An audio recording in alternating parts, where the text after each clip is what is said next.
Calvin Chin, he was a really great teacher. He taught me a whole lot about the Hung Gar style of Kung Fu. Whether it was weapons or regular bare hand, he taught me a whole lot of different things. His wife, Simo Helen G. Chin, she was a great mentor. She helped a lot with the school. Like I said before, recently she passed away from lung cancer, so that was a really tough loss that me and the whole school had to go through. So this year we formed the Helen G. Chin Scholarship Foundation in memory of my mother who passed away in December. My mother was an advocate of education and martial arts, and we felt that this scholarship would be a great way to carry on her legacy. They say behind every great man there's a great woman, and that was definitely my mother. The scholarships for serious martial arts practitioners who are going to a 4-year accredited university, and our selection will be based on martial arts achievement, academic achievement, and community service. And if you're interested in applying, you can visit hgcscholarshipfoundation.org, and we're accepting applications until July 31st this year. It's something that is very near and dear to all the people that go to Calvin Chin's Martial Arts Academy. She was a huge influence on everybody's lives there. She was like a mother to most of the kids there. In fact, they always call her like a second mom. Everybody's deeply touched by everything that she did, and we miss her very much. And Alex talks about his training, and there's moments when Alex wants to quit, and he says, "Oh, I'm tired, Dad," but then he reflects and says, "You know what? I don't want to quit because this is for Helen."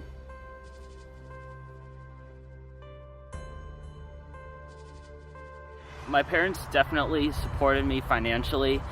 They were willing to pay for all of the traveling for the competitions. They were able to travel to many different places such as Dallas, Orlando, New Jersey, New York, and Baltimore. And of course, my parents were willing to encourage me to do my best, to work really hard, and just to do what I really love to do.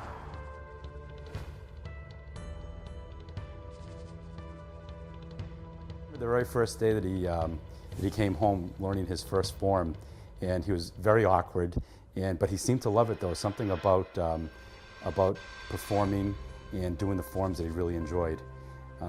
Then he learned this one form. It's called the praying mantis form, and he actually did it across the living room. And I looked at him and I said, "Wow, he really seems to enjoy that." But his coordination and everything didn't probably come for about a year, but his passion for Kung Fu and working with Calvin Chin at Calvin Chin's Martial Arts Academy was incredible. He loved working out there. He loved the instruction that he was getting there. And his very first competition, he came in second place. And he was thrilled, and I was surprised. But that seemed to be the thing that just motivated him to do better, to do well.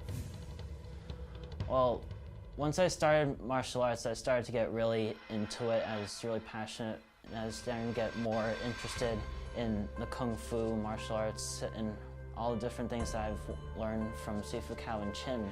But I have to say, there were a few parts when I was practicing where I asked myself, is this actually something that I want to continue doing for the rest of my life when I become an adult, and so on and so forth. So as I was practicing, my dad says to me, you started Kung Fu, you say you like it, so you have to make your decision if you want to continue this or not. You either want to continue to do it or you don't. If you're kind of hesitant and you don't actually know what you want to do, then it all just goes downhill from there. Most of the time he says to me, when you do your practices, you have to do it like you're actually at the tournament already. You have to do it 110%, because like this quote that I keep in my mind all the time that he says to me every time we practice, the way you practice is the way you perform. So what that means is, if you practice sloppy, then you're going to perform sloppy at the tournaments and at performances too, whether it's in Chinatown or wherever. So that was one big way he influenced me.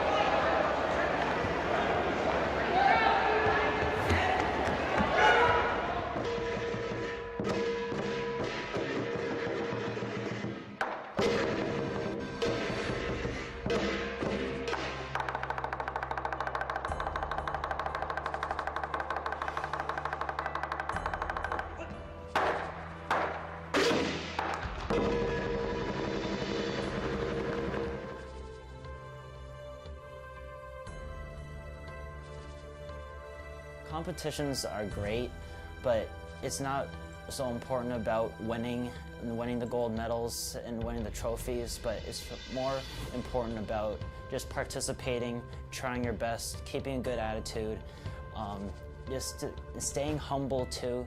And I mean, when I win, I don't want to act all like cocky and everything, because that's what makes people think that, you know, that I'm just doing this for fun.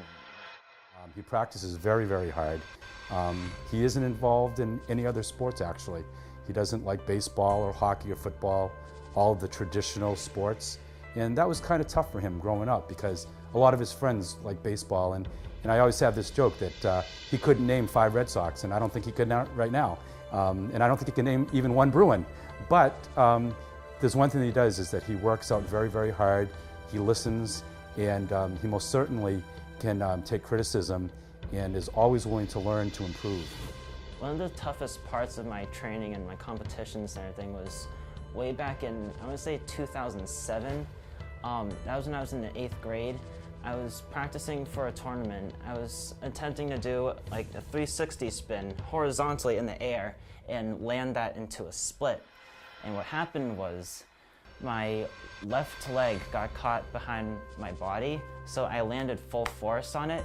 From my ankle all the way up to my knee, it was probably about 7 inches of a fracture. So that lasted for like about 2 months for me to recover. And after I had a huge boot on that, I had to have a walking boot. So I pretty much had to compress 3 months of training into 3 weeks of practicing and everything for the tournament in July. The main thing I learned from this injury was to never give up, because once I broke my leg, I felt like I wasn't able to do anything at all. Like, I felt like pretty weak, but also I felt like I wouldn't have enough time to recover and to get myself back up to start practicing really hard and do well. But it just inspired me to just never give up, and no matter what gets in your way, you just have to completely get that out of your mind and everything, and just continue doing what you really want to do.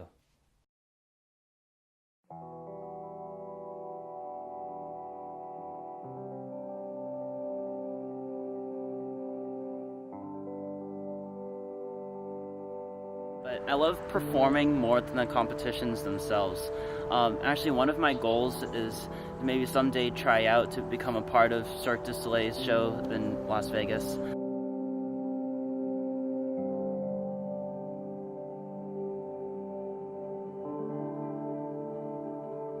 In 5 years, it would be awesome if I was able to start my own Kung Fu school and, you know, start continuing that lineage, the Hung Gar lineage that my Sifu was trying to take over too.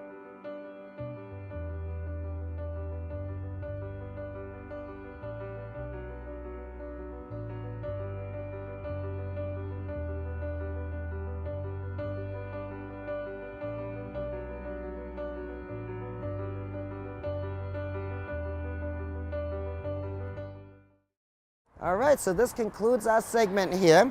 On behalf of AsianBoston Media Group, we want to thank you very much, Ted. Thanks, Tony. We want to thank you very much, Alex, for letting us come to your house. Best wishes on the tournament. Hope you do very well. Thank you. Okay, and also on behalf of AsianBoston Media Group, we want to recognize you, Sue Lee, for doing an awesome co-hosting job. Thank you, Sue. You're welcome. Okay. Oh, okay. And we want to dedicate this segment in memory of Helen G. Chin. So we will see you next week. Same time, same channel. Until next time. Bye-bye.